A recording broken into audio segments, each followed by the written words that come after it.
Stephen Curry lilipat na ba? Kumakalat ang rumors matapos mabigo ang Warriors kay LeBron James. Isang malaking tanong ngayon mga idol ang umiikot sa NBA na mananatili pa ba si Stephen Curry sa Golden State Warriors o posible na nating makita ang isa sa pinakamalaking pagbabago sa kanyang career.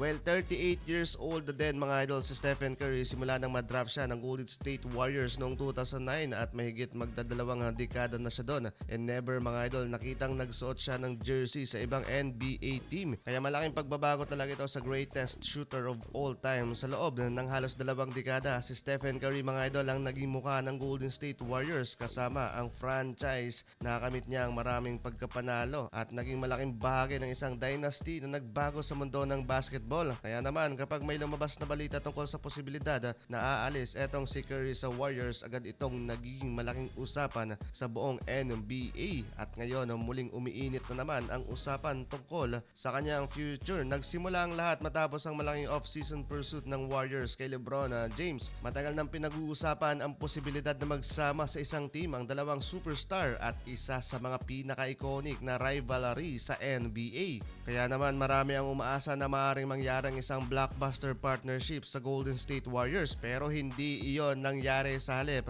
na pumunta sa Warriors mas pinili ni LeBron James ang Philadelphia 76ers at matapos maging opisyal ang desisyon nagsalita rin si Curry tungkol dito. Ayon sa mga ulat, hindi naman niya pinepersonal ang desisyon ni LBJ at naiintindihan niya kung bakit pinili ng 4-time MVP ang ibang direksyon para sa kanyang career. Pero dito nagsimula ang panibagong tanong, kung hindi nakuha ng Warriors LeBron, ano na ang plano nila para kay Stephen Curry? At ang mas malaking tanong pa, kung hindi na kayang bumuo ng Golden State ng championship caliber roster sa paligid ni Curry, hanggang kailan siya mananatili sa team? Dahil sa edad ni Curry at sa kasalukuyang yugto ng kanyang career, bawat season ay mahalaga nga mga idol. Pero alam natin kung gaano kaloyal etong si Stephen Curry sa kanyang team na sinimulan. Siya mga idol ang isa sa pinakamalaking dahilan kung bakit naging successful ang Warriors at nakakuha ng 4 na NBA championship title sa loob ng 12 years. Pero pagkatapos nilang manalo sa 2022 NBA Finals laban sa Boston Celtics,